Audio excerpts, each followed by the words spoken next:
Vu sur le groupe Québec Vanning en 2015, le commentaire suivant. Hey, il faudrait avoir une association pour les vanlifers. Ben, depuis 2021, ça existe. Cet épisode vous est présenté par le Café Strega, café gourmet mobile ou à son adresse au 1075 Montémasson à Mascouche.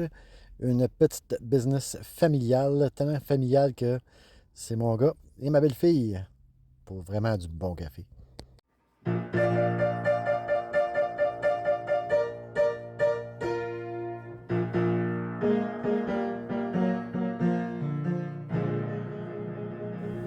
Bonjour, Jerry Lauzon et bienvenue à Nomadisme Expérimental. Aujourd'hui, on va parler d'une question qui a été posée sur un groupe Facebook de Van Life. C'est-à-dire, est-ce qu'il y a des règlements, lois concernant la Van Life au Québec? La réponse est oui puis non. Oui, dans le sens qu'il y a autant de réponses qu'il y a de municipalités. Et non, parce qu'en général, si on regarde à travers la province, en général, pour la province, il n'y en a pas. Mais on va plus loin que ça, on parle pas juste de van life, on parle de vie nomade. Si on va avec la Charte des droits et libertés ou même le Code civil du Québec, toute personne a le droit de vivre où elle veut. On s'entend, là, tu ne peux pas être installé sur le terrain de quelqu'un, de son bungalow, ça n'a pas d'allure. Mais on parle d'endroit, l'endroit comme tel. Si tu décides de vivre dans ton char, mais il n'y a absolument rien qui prévient de faire ça. Oui, il y a des règlements municipaux, plus ou moins applicables, qui vont dire que tu n'as pas le droit de dormir dans ton véhicule dans un endroit public. Ou tu n'as juste pas le droit de dormir dans un endroit public. Mon argument à moi, c'est que ben, à l'intérieur de mon véhicule, quand tout est fermé, c'est pas public, c'est privé, c'est chez nous. Enfin, tout ça pour dire que en ce moment, ben, il n'y a pas de cas qui est passé en cours, donc il n'y a pas de jurisprudence. Quelqu'un a répondu, mais un avocat, lui, il va savoir de quoi dire, quoi de répondre, comparé à tous les autres experts. Oui, si il a fait face à une cause, parce qu'un avocat va aller à une cause spécifique. Il ne peut pas faire des généralités. Tu peux avoir un avis juridique d'un avocat, mais ce n'est pas une garantie, parce qu'il y a tellement de variables, tellement de règlements que ça change. Alors, mais y a-t-il quelqu'un qui nous représente là-dedans et qui pourrait nous aider? Oui. En 2018, il y a une compagnie qui a voulu s'approprier le mot Van Life comme marque de commerce. Donc, ça veut dire que personne d'autre au Canada aurait pu utiliser le mot Van Life sans la permission ou en donnant des redevances à cette compagnie-là. On s'entend que le mot Van Life, c'est un hashtag qui existe depuis 2011. C'est la première fois qu'il a été utilisé. Mais par contre, vu que la demande avait été déposée, il fallait quelqu'un pour s'opposer à ça. Et vu qu'à l'époque, il n'y avait pas d'association, ben c'est Van Life Saga et GoVan qui ont décidé de porter le dossier et de protester contre cette chose-là. Et tout ça a déboulé et en 2021, à l'automne 2021, lors d'un rassemblement au camping Pura Vida, pas loin de Sherbrooke, on s'est mis une gang ensemble puis on s'est dit hey, ça serait le temps de mettre sur pied une association pour nous représenter. On venait de vivre, si je ne me trompe pas, le fameux bye-bye où ce que les Van Lifers avaient été représentés en faisant le bordel en Gaspésie. Là. Fait qu'il fallait faire de quoi. Et ça faisait au moins 2 saisons que le printemps commençait avec un article de journal quelque part qui disait « Hey, il va-tu avoir des débordements cette année? » Alors, on se devait de se représenter. Et c'est là que, sur une table de pique-nique, on a décidé de lancer l'association pour officiellement la créer en 2022. Et on a tout de suite pris en charge des dossiers. La première affaire qu'on a faite, c'est qu'on s'est dit, on ne peut pas laisser encore un autre printemps commencer avec « Hey, va-tu avoir des débordements? » On a profité de l'occasion d'avoir créé l'association pour faire un communiqué de presse qu'on a envoyé à tous les médias au début avril pour dire qu'on avait créé l'association. Si vous vous rappelez bien, en 2022, il n'y en a pas eu d'article pour dire « Hey, va-tu avoir des débordements? » Pourquoi? Parce que si les médias commencent à dire du n'importe quoi, ben c'est certain que nous autres, ben, on allait prendre le téléphone pour les appeler. C'est une des jobs de l'association. On est sur les réseaux sociaux. Souvent, les médias conventionnels ne sont pas sur les réseaux. Vous ne voyez pas ce qui se passe. Et on est une voix pour vous. Quand on voit des affaires passer, ben, on prend le téléphone puis on appelle. Soit les médias ou soit, c'est arrivé à quelques occasions, les villes où il y a des problèmes, où il y a un événement quelconque, ou même des campings. Alors, on a des communications ouvertes. Je vais vous dire, quand on dit qu'on représente l'association Van Life Québec, on a pas mal plus de poids que Jerry Lauzon qui représente un groupe Facebook. OK? C'est officiel. C'est une organisation à but non lucratif enregistrée et on est aussi enregistré au registre des lobbyistes du Québec. Depuis 2022, on a fait des affaires. On a fait avancer le dossier des arrêts dodo dans les municipalités. D'ailleurs, puis c'est un dossier qui est encore ouvert, le Saguenay est grand ouvert à la Van Life. Puis en 2025, on est en train de préparer un projet avec la Côte-Nord aussi. Et on travaille à d'autres endroits aussi, comme Charlevoix, qui est un mur de briques qu'on doit piocher dessus constamment. C'est pas évident. On a aussi mis sur pied notre code d'éthique, parce que quand tu deviens membre, tu te dois de respecter le code d'éthique. Et ça, c'est donnant-donnant. C'est pas juste de revendiquer pour nous, mais c'est aussi de donner un retour aux villes pour dire qui on est et qu'est-ce qu'on fait. Le but aussi, c'est de guider les nouveaux qui rentrent là-dedans, parce que c'est pas juste des personnes mal intentionnées qui font le bordel quand ils font de la van life. C'est souvent des gens qui commencent, qui n'ont aucune idée dans quoi ils s'embarquent et ils n'ont pas idée non plus du code d'éthique qui existe, qui est à dire de laisser pas de traces. Je reviens à Leave No Trace en anglais, mais c'est de ne pas laisser de traces. Les seules traces qu'on laisse, c'est les traces économiques. Et ça, c'est la job de l'association auprès des municipalités de leur laisser comprendre ça.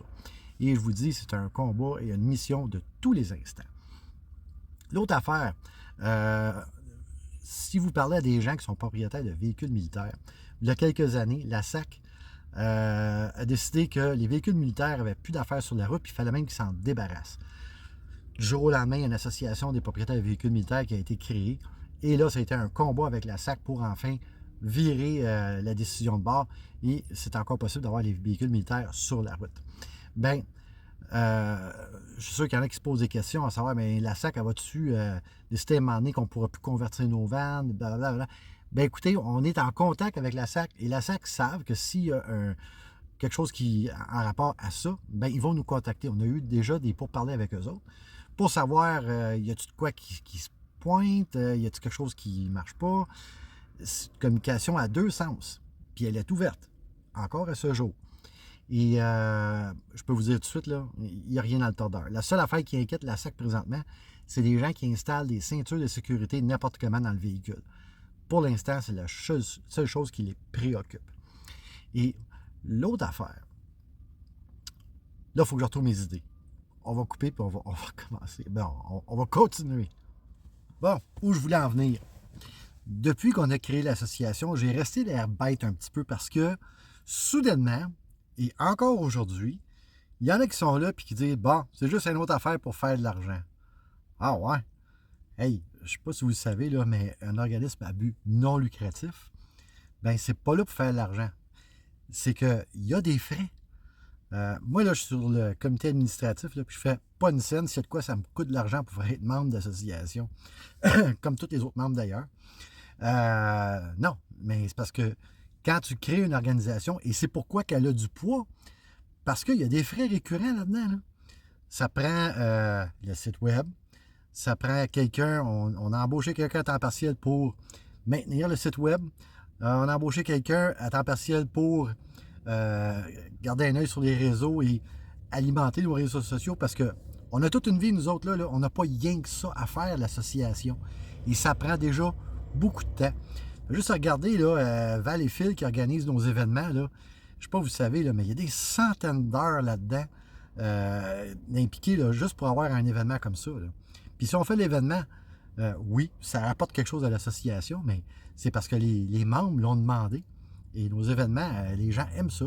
Fait qu'on continue à les faire. La journée que les gens ne veulent plus en avoir, on va arrêter ça. Là. Mais, oui, donc, des frais récurrents. Il y a site web, comptable, parce qu'il faut faire de la comptabilité, il faut faire le rapport d'impôt de l'association, et les avocats, oui, parce que tu sais, on parlait de l'affaire Van Life tantôt, là, l'association a contribué aux frais juridiques de cette histoire-là pour qu'en bout de ligne, on gagne. On a gagné. N'importe qui peut servir du mot Van Life. Puis tu n'as pas besoin d'être membre pour utiliser le mot Van Life, il appartient à tout le monde. Parce que c'était ça le but, c'est de représenter la communauté. Alors, les frais de membership, ça couvre les frais récurrents, mais aussi, oui, parce qu'on a des avocats, la journée qu'on a une cause qui se pointe et qu'elle peut faire jurisprudence, bien, je peux vous garantir que l'association va être là pour la soutenir. Parce qu'après ça, ça va profiter qui? Tout le monde.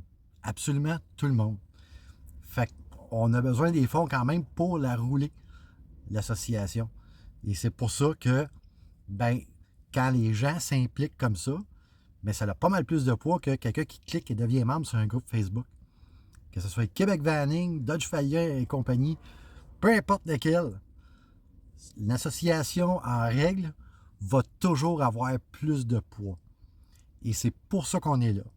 Puis, ceux qui me connaissent, si c'était tout croche, ben je serais pas là. Puis, si c'était pas pour votre intérêt, je m'impliquerais pas, mais pas en tout. Alors, je veux que ça soit clair à ce niveau-là. Donc, si vous voulez être membre, oui, c'est 40$ par année. Puis, c'est pour une vanne. Donc, si vous êtes 2, 3, 4, 5 dans une vanne, c'est pour une vanne. Ça couvre tout le monde. Ce soit pour les événements, soit que ce soit des rabais auprès de nos membres corporatifs. Oui, parce qu'on a des membres corporatifs. Parce que ce qui est bon pour nous autres est bon aussi pour l'industrie de la van life au Québec. Et on couvre autant les van lifers à temps plein que les van lifers à temps partiel. Parce que ce qui est bon pour un est bon pour l'autre aussi. Puis l'autre affaire qu'on couvre, bien, puis moi vous dire, c'est un dossier immense parce qu'il prend de l'ampleur chaque jour à cause de la crise du logement. Bien, c'est les gens qui deviennent nomades, pas par choix. Ceux qui vont s'installer dans leur véhicule parce qu'ils n'ont juste pas les moyens de se payer un loyer. Bien, les associations d'itinérance ne s'occupent pas de ça parce que c'est pas dans leur mandat. On est la seule association qui peut représenter ces gens-là, qu'ils soient membres ou pas. Fait que ça fait partie de notre mandat. Donc, c'est large ce qu'on fait. Oui, on a peut-être eu de la misère à, comment je pourrais dire, partager avec vous qu'est-ce qu'on a fait dans les dernières années. C'est parce que, tu sais, quand tu cours un marathon et tu as fini, là, ça ne te tente pas de t'asseoir et commencer à jaser de ton marathon. Là. Mais c'est un peu la gaffe qu'on a faite, c'est que toutes ces choses-là que je vous ai déjà parlé, bien, ça implique tellement qu'un coup que c'est fini, on se repose, après ça, on oublie qu'on l'a fait, puis on passe tout de suite au prochain dossier. Mais on oublie de faire un suivi. Et d'ailleurs, c'est pour ça qu'on a embauché une directrice générale à temps partiel. Non, on ne s'installera pas dans une bâtisse quelque part en haut d'une tour. D'ailleurs, notre directrice générale, présentement, est dans sa vanne quelque part aux États-Unis. Pour vous donner une idée. Ceux qui s'impliquent dans le mouvement sont dans le mouvement. Ils ont des vannes, ils ont des véhicules autonomes. Ce sont des nomades, que ce soit à temps plein ou à temps partiel. Au niveau du CA, je vous dirais que c'est partagé moitié-moitié. Oui, il y a un côté plus militant. Allô? Il y en a d'autres qui ont des têtes plus reposées. Puis c'est bon, ça, parce que ça te prend d'un extrême à l'autre pour arriver avec quelque chose qui fait du sens dans le milieu. D'ailleurs, un des dossiers que j'ai commencé, c'est au niveau de l'adresse postale pour les nomades à temps plein. C'est pas évident au Québec. On n'a pas un statut légal. Mais ça se fait en France. Fait qu'on est en train d'étudier ce qui se fait en France, puis on va trouver qui approcher au gouvernement du Québec pour mettre ça en place ici au Québec. D'ailleurs, si vous avez des contacts, n'hésitez pas à me contacter. Comme d'ailleurs, plusieurs ont déjà fait. Il y en a qui disaient « Ah, l'information, c'est juste pour les membres d'association. » Il y a plein de monde qui me contacte en privé, puis ça me fait un plaisir de vous répondre. Jamais je vais vous demander si vous êtes membre d'association. Par contre, si vous voulez participer, être membre de l'association, rendez-vous sur le lien de l'association. Devenez membre, que ce soit corporatif ou membre personnel, peu importe, ça va me faire plaisir de vous recevoir. Et fait que c'est ça. Fait qu'il y a-tu des lois, des règlements au Québec pour la van life? Comme je dis tantôt, oui puis non. Oui, autant que la municipalité qui en a des lois et règlements. Sont-ils valides, sont-ils pas valides? Ça reste à voir, ça reste à aller en cours, puis ça, on est prêt à le faire. Et, mais au niveau de la province au complet, non. Il n'y a rien qui empêche quelqu'un de vivre dans son véhicule au niveau des lois de la province. Fait que c'était ça.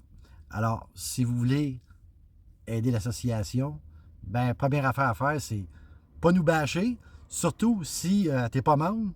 Commence par être membre si tu veux bâcher, parce que quand tu veux te plaindre, ben, au moins participe. Si vous voulez participer, vous avez de quoi amener l'association à la communauté, parce que c'est pas juste une association, c'est une communauté. Si vous n'avez pas été à un de nos rassemblements, là, vous n'avez pas idée comment c'est une communauté solide puis serrée. Il y a quelqu'un un moment donné qui a dit « Ah, la communauté Van Life est sauvage. » Non, on n'est pas sauvage. On est serré. Si tu rentres dans la communauté juste pour faire du cash, te mettre ça dans les poches, là, si c'est ton seul objectif, là, ben c'est pas long que la communauté, elle le sait, puis elle va te le laisser savoir. Donc, j'espère que ça répond à plusieurs questions. Gardez-les ouverts pour les prochains événements. D'ailleurs, je parlais de ma prochaine partie au niveau photo. L'événement de l'association à Abénaquis au mois de mai. Camping Abénaquis, d'ailleurs, qui est un membre partenaire de l'association. Parlant de membres partenaires, Assurance Telio ont un deal pour les membres de l'association. Puis ils vont vous donner un rabais qui va l'équivalent minimum de votre membership annuel. Donc, ça a ses avantages. En plus des membres corporatifs qui donnent des rabais aux membres, ça varie d'un membre corporatif à l'autre, juste à vous renseigner. Fait que c'est cela. J'ai-tu perdu mon fil d'idée? Ça se peut. Anyways, c'était ça. Merci de prendre le temps de l'écouter jusqu'au bout. C'est pas évident. Puis on vous revient. Ah oui, c'est ça, j'allais dire. Abénaquis au mois de mai, je donne un atelier photo. On s'en faire une petite promenade sur le site pour faire de la photographie. Ceux qui vont être là, vous avez juste à me... On va donner un temps et une heure, une journée. Là. On se rejoint tous à la même place, puis on part faire de la photo, puis je vais partager avec vous mes connaissances. Alors, c'était ça. Donc, à la prochaine et bonne route. Bye.